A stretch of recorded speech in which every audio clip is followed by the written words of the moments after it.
Hi dear friends, ഇന്ന് ഞാൻ വീട്ടിൽ ചിക്കൻ ബിരിയാണി ഉണ്ടാക്കിയതിൻ്റെ റെസിപ്പിയാണ് ഈ കാണിക്കുന്നത്. അതിൻ്റെ വീഡിയോ ആണ് ഈ കാണിക്കുന്നത്. അതായത് ആദ്യം ചിക്കൻ ഉണ്ടാക്കുമ്പോൾ ഞാൻ ബിരിയാണി ഉണ്ടാക്കണം എന്ന് വിചാരിച്ചിരുന്നില്ല. പിന്നെ ചിക്കൻ ഉണ്ടാക്കി കഴിഞ്ഞതിന് ശേഷമാണ് ഞാൻ വിചാരിച്ചത് അല്ലെങ്കിൽ ബിരിയാണി ആക്കിയാൽ എന്ന് തോന്നി. പിന്നെ ഞാൻ ഒരു 1/2 കിലോ ബിരിയാണി റൈസ് ആ ചിക്കനിലോട്ട് ഉണ്ടാക്കി വെച്ചിരുന്ന ചിക്കനിലോട്ട് കഴുകി ഇടുകയാണ് ചെയ്തത്. അതായത് ഇത് 1/2 കിലോ ബിരിയാണി റൈസാണ് ഉള്ളത്. അത് ഞാൻ ഒരു കപ്പിൽ അളന്നെടുത്തു. എന്നിട്ട് അത് കഴുകി ഈ നമ്മൾ ഉണ്ടാക്കി വെച്ചിരുന്ന ചിക്കനിലോട്ട് ഇട്ടു. പിന്നെ 1 കപ്പ് ബിരിയാണി റൈസ് ആണെങ്കിൽ അതിന് 2 കപ്പ് വെള്ളമാണ് ഈ ബിരിയാണി ഉണ്ടാക്കാൻ വേണ്ടിയിട്ട് വേണ്ടത്. അപ്പോൾ കുറച്ച് ചിക്കൻ്റെ കറി അതിനകത്ത് ഉള്ളത് കാരണം ഞാനിപ്പോൾ ഒരു 1.25 കപ്പ് വെള്ളമാണ് ഇതിലോട്ട് ചേർത്തത്. പിന്നെ 1 സ്പൂണ് നെയ്യും കൂടെ ചേർത്തു. ആവശ്യത്തിന് ഉപ്പും പിന്നെ ഗ്രാമ്പു, ഏലക്ക ഇവയും കൂടെ ഞാൻ അതിലോട്ട് ചേർത്ത് കൊടുത്തു. പിന്നെ മണത്തിന് വേണ്ടിയിട്ട് രംഭ ഇലയാണിത്. ഇത് ബിരിയാണിയിലിടുന്ന ഈ ഇല, അതും കൂടെ ഞാൻ ഒരു ലീഫിൻ്റെ കുറച്ച് ഭാഗം കട്ട് ചെയ്ത് അതിലോട്ട് ഇട്ട് കൊടുത്തു. എന്നിട്ട് നന്നായിട്ട് ഒന്ന് ഇളക്കി നമുക്ക് ഇത് അടച്ച് സ്റ്റൗവിൽ വയ്ക്കാം. ഇതിന് ഒരേ ഒരു വിസിൽ മാത്രം മതി. ഒരു വിസിൽ കേൾക്കുമ്പോൾ നമ്മളിത് ഓഫാക്കി വയ്ക്കേണ്ടതുണ്ട്. അപ്പോൾ പിന്നെ ഇതിലോട്ട് വറുത്തിടാം എന്ന് വിചാരിച്ചിട്ട് ഞാൻ കശുവണ്ടിയും പിന്നെ കിസ്മിസും പിന്നെ സവാളയും കൂടെ വറുത്തിടാം എന്നായിട്ട് ഞാൻ അടുത്ത് തയ്യാറാക്കുകയാണ്. അപ്പോൾ ഇതാ ഒരു വിസിൽ കേട്ടു, ഞാനത് ഓഫാക്കി വെച്ചു. പിന്നെ കശുവണ്ടി വറുത്തെടുത്തു. ഇനി ഈ സവാളയും കൂടെ ഒന്ന് ചുവക്കുന്ന ഇതാവുന്നത് വരെ ഒന്ന് നമുക്ക് വറുത്തെടുക്കാം. അപ്പോൾ ഉപ്പ് ഇട്ട് കൊടുക്കുമ്പോൾ ഇത് പെട്ടെന്നൊന്ന് വഴണ്ട് കിട്ടും. അതുകൊണ്ട് ഞാൻ കുറച്ച് ഉപ്പും കൂടെ ഇട്ട് അതിനകത്തോട്ട് വഴറ്റി എടുക്കുകയാണ്. അപ്പോൾ നമ്മുടെ അതെല്ലാം ചെയ്ത് കഴിഞ്ഞു. ബിരിയാണിയുടെ ആവിയെല്ലാം നന്നായിട്ട് പോയി കഴിഞ്ഞിട്ട് ഞാനത് തുറക്കുകയാണ്.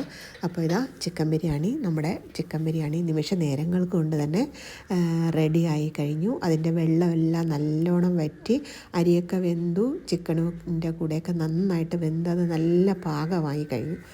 അപ്പോൾ ഇനി ചെയ്യേണ്ടത് എന്ന് പറഞ്ഞു കഴിഞ്ഞാൽ ബാക്കി ഉള്ള രംഭയിലയുടെ ബാലൻസും കൂടെ ഞാൻ കട്ട് ചെയ്ത് അതിലോട്ട് ഇട്ട് കൊടുത്തു. പിന്നെ വറുത്ത് വെച്ചിരുന്ന കിസ്മിസ്, കശുവണ്ടി, സവാള എല്ലാം കൂടെ ഞാൻ ഇതിലോട്ട് തന്നെ അങ്ങ് ചേർത്ത് കൊടുത്തു. അത് കഴിഞ്ഞിട്ട് ഇത് മൊത്തത്തിൽ ഒന്ന് അതിൻ്റെ എല്ലാ ഭാഗത്തും ഈ വറുത്തിട്ട സാധനങ്ങൾ വരത്തക്ക രീതിയിൽ അതിനെ ഒന്നെല്ലായിടത്തുമൊക്കെ നിരത്തി വെച്ച് കൊടുത്തു.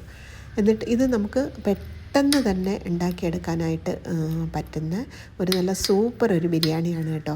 അതായത് കഴിക്കാനാണെന്നുണ്ടെങ്കിൽ നല്ല ടേസ്റ്റാണ്. ഇത് കഴിക്കാൻ വേണ്ടിയിട്ട് എല്ലാവർക്കും ഇഷ്ടപ്പെടും. വീട്ടിലുള്ള എല്ലാവരും ചിക്കൻ കഴിക്കുന്ന ആൾക്കാരാണെങ്കിൽ ഇങ്ങനെയുള്ള ബിരിയാണി ഉണ്ടാക്കാനായിട്ട് എളുപ്പവുമാണ്. നമുക്ക് പെട്ടെന്ന് ഉണ്ടാക്കിയെടുക്കുകയും ചെയ്യാം, നല്ല ടേസ്റ്റുമാണ്. അപ്പോൾ ഞാൻ ഇത് നിരത്തിയിട്ടിട്ട് അത് അടച്ചു വെച്ചു. ഇനി ആവശ്യത്തിന് നമുക്ക് കഴിക്കാൻ സമയമാവുമ്പോൾ തുറക്കാമെന്ന് വെച്ചു. ഞാനത് കഴിക്കാൻ സമയമായി, ഞാനത് തുറന്നെടുത്തു. എന്നിട്ട് ഇനി നമുക്ക് ഇത് 1 സ്പൂൺ കൊണ്ട് ഇത് മൊത്തത്തിൽ ഒന്ന് ഇളക്കി എടുത്തതിന് ശേഷമാണ് ഇത് വിളമ്പാം. അപ്പോൾ ഇത് ഒന്ന് മൊത്തത്തിൽ ഇളക്കുമ്പോൾ കണ്ടില്ലേ, അടിയിൽ ഒരല്പം പോലും വെള്ളം ബാലൻസ് ഇല്ല.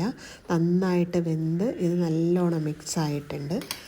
അധികം വെള്ളം ഒന്നും ഇതിനകത്ത് ശേഷിക്കുന്നില്ല. നല്ല രീതിയിൽ നമ്മളിത് വെള്ളം ഒഴിക്കേണ്ടതിൻ്റെ അളവ് മാത്രം ശ്രദ്ധിച്ചാൽ മതിയാവും ഈ ബിരിയാണി ഉണ്ടാക്കാനായിട്ട്.